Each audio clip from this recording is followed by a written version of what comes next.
தமிழ் உள்ளங்கள் அனைவருக்கும் இணைய வணக்கம். இது உங்கள் தமிழ் ஸ்டோர் சேனல். ஸோ ரொம்ப முக்கியமான அப்டேட் வந்து எம்சிசியிலேருந்து வந்திருக்கு. ஸோ எல்லாருமே எதிர்பார்த்துருந்தது தான். ஸோ நமக்கு வந்து பார்த்திங்கன்னா சீட் மேட்ரிக்ஸ், அதாவது எம்சிசியில் வந்து ரவுண்ட் ஒன்னுக்குரிய சீட் மேட்ரிக்ஸ் வந்து ரிலீஸ் பண்ணியிருந்தாங்க. அந்த சீட் மேட்ரிக்ஸ் வந்து நம்ம தமிழ்நாட்டுக்கு எந்தெந்த காலேஜில் எவ்வளோ சீட் இருக்குது அப்படின்றது தான் இந்த வீடியோவில் சொல்ல போகிறது. பட் இது வந்து லிஸ்ட் வந்து பார்த்திங்கன்னா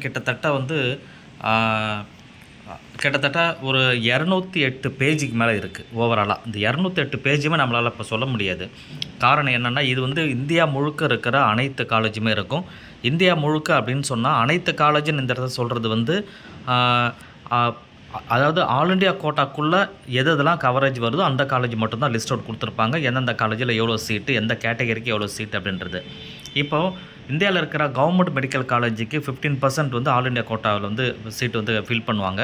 அந்த 15% கோட்டாக்கு இந்தியாவில் இருக்கிற கவர்மெண்ட் மெடிக்கல் காலேஜ் எல்லா லிஸ்ட்டுமே வந்திருக்கும். அந்த 15%னா எத்தனை சீட்டு, எந்தெந்த கேட்டகரிக்கு எவ்வளோ சீட்டுன்றதை கொடுத்துருக்காங்க. அதே போல் ஆல் இண்டியா கோட்டாவில் டீம்டு யூனிவர்சிட்டி நம்ம கவுன்சிலிங்கில் வரும், 100% சீட்டுமே வரும். ரைட்டா? அதுவுமே உங்களுக்கு தெரியும். எய்ம்ஸ் ஜிப்மரில் இருக்கிற 100% வருது. ஸோ அப்போது 100% அப்படின்னா சென்ட்ரல் யூனிவர்சிட்டியில் இருக்கிறது 100%, டீம்டு யூனிவர்சிட்டியில் 100%. ரைட்டுங்களா? ஜிப்மரில் வந்து எப்படி ஜிப்மரில் இருக்கிற சீட்டுமே வந்து வருது அப்படின்றதுனால, ஸோ ஓவராலாக இப்போ நான் சொன்ன இந்தந்த காலேஜ் லிஸ்ட் எல்லாமே இங்கே கொடுத்துருக்காங்க. ஸோ இதுதான் நீங்கள் பார்த்துட்ருக்கீங்க. இதில் வந்து பார்த்திங்கன்னா தமிழ்நாட்டை பொறுத்த வரைக்கும் வந்து எந்தெந்த காலேஜஸ் லிஸ்ட்லாம் வருது அப்படின்னா, தமிழ்நாடு தனியாகவே கொடுத்துருக்காங்க. நீங்கள் அதை பார்த்தீங்கன்னா தெரியும். ஸோ அந்த பேஜு கீழே நான் வந்து இப்போ போயிட்டுருக்கேன். கிட்டத்தட்ட ஒரு 100க்கு மேலே இருக்கிற பேஜில் தான் அது வருதுன்னு நினைக்கிறேன். நான் ஃபஸ்ட்லேயே செக் பண்ணியிருந்தேன். ஸோ இது எல்லாமே நம்மளால் படிக்க முடியாது. நீங்கள் அந்த பிடிஎஃபை பார்த்துட்டு உங்களுக்கு நீங்கள் சாய்ஸ் ஃபில் பண்ணும்பொழுது உங்களுக்கு எந்த காலேஜ், இந்தியாவில் இருக்கிற எந்த கவர்மெண்ட் காலேஜில் 15% இடஒதுக்கீட்டில் உங்களுக்கு வேணும்னு சொன்னாலுமே நீங்கள் அப்ளை பண்ணிக்கலாம் இந்த எம்சிசி கவுன்சிலிங்கில், ஆல் இண்டியா கோட்டாவில். முக்கியமாக வந்து பார்த்திங்கன்னா, இங்கேருந்து நம்ம ரொம்ப தூரம் போய் படிக்க முடியாது, நார்த் சைடில் போய் படிக்க முடியாது அப்படின்னு சொன்னால், அட்லீஸ்ட் அதர் ஸ்டேட்டில் பக்கத்தில் இருக்கிற நியர்பை இருக்கிற கேரளாலேயோ அல்லது கர்நாடகாலேயோ ஆந்திராலேயோ கூட நீங்கள் வந்து கவர்மெண்ட் காலேஜில் செலக்ட் பண்ணி படிக்கலாம். சரிங்களா? நீங்கள் அப்படியே தமிழ்நாட்டில் தான் படிக்கணும் அப்படின்ற கட்டாயம் கிடையாது. எம்பிபிஎஸ் சீட்டு வேணும்னா நீங்கள் தமிழ்நாட்டில் தான் வேணும், வெளியெலாம் போய் படிக்க முடியாதுன்றவங்க தமிழ்நாட்டை செலக்ட் பண்ணிக்கலாம், தவறு கிடையாது. இல்லை எனக்கு சீட்டு கிடைச்சா போதும், எந்த ஏரியா வந்தாலும் பரவாயில்ல அப்படின்னு நினச்சிங்கன்னா தாராளமாக நீங்கள் எங்கே வேணால் நீங்கள் சாய்ஸ் ஃபில் பண்ணிக்கலாம். சரிங்களா?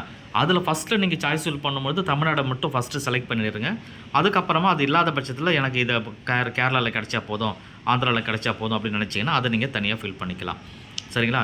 ஸோ கிட்டத்தட்ட நம்ம 150 பேஜு கிட்ட தாண்டுறோம். அந்த 150 பேஜுக்கு மேலே தான் வந்து தமிழ்நாடு வருதுன்னு சொல்லி நினைக்கிறேன். வந்துடுச்சு கிட்டத்தட்ட. ஸோ ரொம்ப ஏன்னா பேஜ் அதிகம் இல்லைங்களா? பேஜ் நான் மொபைல் ஆக்சுவலி உங்களுக்கு பண்ணிகிட்டு இருக்கிறதுனால கொஞ்சம் டைம் எடுக்குது. சிஸ்டம் வந்தால் கொஞ்சம் ஃபாஸ்ட்டாக போயிருக்கலாம். கிட்டத்தட்ட வந்தாச்சுன்னு நினைக்கிறேன். தமிழ்நாடு, ராஜஸ்தான். ஸோ அதை வந்தாச்சு. ஸோ இதில் நான் ஏற்கனவே சொன்னதை கொஞ்சம் மைண்டில் வச்சுக்கோங்க. யார் நீங்கள் வந்து ஆல் இண்டியா கோட்டாக்கு அப்ளை பண்ண போகிறீங்களோ அப்போ சாய்ஸ் ஃபில் பண்ணும்போது மட்டும் கொஞ்சம் ஜாக்கிரதை நீங்கள் பண்ணணும். அதை வந்துடுச்சு பாருங்கள். தமிழ்நாடு இதிலேருந்தே ஆரம்பிக்குது. கிட்டத்தட்ட வந்து 200வது பேஜிலேருந்தே தமிழ்நாடு வந்து ஆரம்பிக்குதுங்க. ஸோ இங்கே இருக்குது பாருங்கள். இதிலேருந்து ஸ்டார்ட் ஆகுது. கிட்டத்தட்ட 199வது பேஜிலேருந்து ஆரம்பிக்குது. இதில் தமிழ்நாடை பொறுத்த வரைக்கும் பாருங்கள், தமிழ்நாடுன்னு கொடுத்துருக்காங்க இல்லையா? ஸோ இதில் டீம்டு யூனிவர்சிட்டிஸ் கொடுத்துருக்காங்க. ஏசிஎஸ் டீம்டு யூனிவர்சிட்டிஸ் கிட்டத்தட்ட நம்ம ஏற்கனவே ஒரு வீடியோ சொல்லியிருந்தோம். தமிழ்நாட்டில் 3 புதிய மெடிக்கல் காலேஜ் டீம்டு யூனிவர்சிட்டியாக மாறுதுன்னு சொல்லிட்டு அது எல்லாமே கன்ஃபார்ம் ஆகி இந்த சீட் மேட்ரிக்ஸில் அவங்களுமே இடம் பிடிச்சிட்டாங்க. அந்த புதிய டீம்டு யூனிவர்சிட்டிஸ் எல்லாமே டீம்டு யூனிவர்சிட்டி கண்ட்ரோலில் வந்துடுச்சு. இப்போ ஏசிஎஸ் மெடிக்கல் காலேஜ் இருக்குது. அதே போல் ஆல் இண்டியா கோட்டாவில் தமிழ்நாட்டை எய்ம்ஸ் மதுரையில் வந்து சீட்டு கொடுத்துருக்காங்க. அந்த சீட்டு சைடில் பார்த்தீங்கன்னா ஓப்பன் சீட் கோட்டா அப்படின்னு சொல்லிட்டு பிசி, இடபிள்யூஎஸ், பிஹெச் 14 சீட்டு, 4 சீட்டு 1. இது வந்து போத்துன்னா இங்கே வந்து ஆண்கள் பெண்கள் யார் வேணால் இதில் கலந்துக்கலாம் அப்படின்றத இங்கே போத் அப்படின்னு சொல்லி கொடுத்துருக்காங்க. அதே போல் தமிழ்நாடு பார்த்திங்கன்னா all India institute of medical science அப்படின்னு சொல்கிறது தான் எய்ம்ஸில் வந்து மதுரை சொன்னோம் இல்லையா? ஃபஸ்ட்டில் பார்த்த மதுரையிலே வந்து பார்த்திங்கன்னா மீதி இருக்கிறத அந்த சீட்டெல்லாம் ஓப்பன் சீட் கோட்டாவில் 19 சீட்டு வந்து ஓப்பனில் இருக்குது. ரைட்டுங்களா? பிஹெச் ஸ்டூடெண்ட்டு ஃபிசிக்கலி ஹேண்டிகேப்ட் இருக்காங்க இல்லையா? அவங்களுக்கு வந்து 1. அதே போல் எஸ்சி எஸ்டி 7-4 அப்படின்னு சொல்லி இருக்குது. இது வந்து எய்ம்ஸுக்கு. அடுத்ததாக வந்து டீம்டு யூனிவர்சிட்டியில் பாரத் டீம்டு யூனிவர்சிட்டிஸ், அதே போல் பாரத் டீம்டு யூனிவர்சிட்டியில் 2 சீட்டு கிடையாது, மொத்தத்தில் வந்து எவ்வளோ சீட்டு இருக்குது, 245 சீட்டு கிட்ட இருக்குது. டீம்டு பாரத்தில் செல்ஃப் ஃபினான்சிங் மெரிட் சீட்டாக வரும். அது செல்ஃப் ஃபினான்சிங் மெரிட் சீட்னா இங்கே பேமெண்ட் பண்ணுற சீட்டு. அப்புறம் டீம்டு யூனிவர்சிட்டிக்கு ஏற்கனவே தெரியும் எவ்வளோ வரும் அப்படின்றது உங்களுக்கு தெரியும், 20 லட்ச ரூபாய்க்கு மேலே வரும். ஸோ அந்த அமௌண்ட்டை நீங்கள் பே பண்ணி சேர்கிற மாதிரி இருக்கும், ரைட்டுங்களா. ஸோ அதே போல் செங்கல்பட்டு மெடிக்கல் காலேஜ், செங்கல்பட்டு இங்கே கொடுத்துருக்காங்க. செங்கல்பட்டில் எவ்வளோ சீட் இருக்குது, எந்தெந்த கேட்டகரிக்கு எவ்வளோ சீட் இருக்குது அப்படின்றது இங்கே தனியாக லிஸ்ட் அவுட் பண்ணியிருக்காங்க. நீங்கள் உள்ள பார்த்தீங்கன்னா உங்கள் கேட்டகரிக்கு எவ்வளோ சீட் அங்கே அவைலபிள் இருக்குது அப்படின்றத பார்த்துக்கலாம், ரைட்டுங்களா. இந்த ஃபஸ்ட்டு ரவுண்டு மட்டும்தான் இது. ஃபஸ்ட்டு ரவுண்டு முடிஞ்சதுன்னு சொன்னால் பேலன்ஸ் எவ்வளோ சீட் இருக்கோ அதை திரும்ப ரிலீஸ் பண்ணுவாங்க. அதற்கு தான் கவுன்சிலிங்கில் பார்ட்டிசிபேட் பண்ணுற மாதிரி இருக்கும்.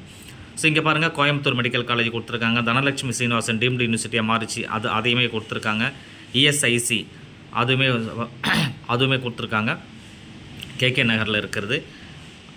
தென் வந்து இஎஸ்ஐசிலே நிறைய இருக்குது. தென் தமிழ்நாட்டில் இருக்கிற மறுபடியும் இருக்கிற டீம்டு யூனிவர்சிட்டிஸ், கிட்டத்தட்ட தமிழ்நாட்டில் இருக்கிற எல்லா டீம்டு யூனிவர்சிட்டியுமே இதுக்குள்ளே வந்துடும். பாண்டிச்சேரியில் இருக்கிற 4 டீம்டு யூனிவர்சிட்டி இருக்குது, அதுவுமே இது உள்ளே தான் வந்துடும். ஸோ எதில் வேணால் நீங்கள் வந்து கவுன்சிலிங்கில் பார்ட்டிசிபேட் பண்ணலாம், தவறு கிடையாது. ஸோ தருமபுரி மெடிக்கல் காலேஜ் கிட்டத்தட்ட 36 கவர்மெண்ட் மெடிக்கல் காலேஜ் இருக்குது நம்ம சொல்கிறோம் இல்லையா. அந்த 36 கவர்மெண்ட் மெடிக்கல் காலேஜுமே உள்ளே வந்திருக்கும். நான் எல்லாத்தையும் சொன்னால் வீடியோ ரொம்ப பெருசாக இருக்கும், நீங்கள் அந்த வீடியோவை எடுத்து செக் பண்ணி பாருங்கள். ஸோ இந்த பக்கத்தில் சைடில் ரைட் சைடில் இருக்கிறதா சீட் மேட்ரிக்ஸ் எவ்வளோ சீட் இருக்குது அப்படின்றத செக் பண்ணி பாருங்க. இது ஒரு நல்ல ஒரு ஆப்பர்ச்சுனிட்டி. இந்த ஆப்பர்ச்சுனிட்டியை பயன்படுத்திங்க. ரெண்டாவது முக்கியமானது வந்து ஒரே நபர் வந்து 2 கவுன்சிலிங்குமே பார்ட்டிசிபேட் பண்ணலாமா அப்படின்னு சொல்லி கேட்குறீங்க. தாராளமாக பார்ட்டிசிபேட் பண்ணலாம். ஆல் இண்டியா கோட்டா ரவுண்ட் 1 கலந்துக்குங்க. நமக்கு தமிழ்நாடு ரவுண்ட் 1 இன்னுமே வரல, கவுன்சிலிங் ஷெடியூல் வந்ததுக்கப்புறம் அதுலேயுமே நீங்கள் பார்ட்டிசிபேட் பண்ணலாம். தேங்க்யூ.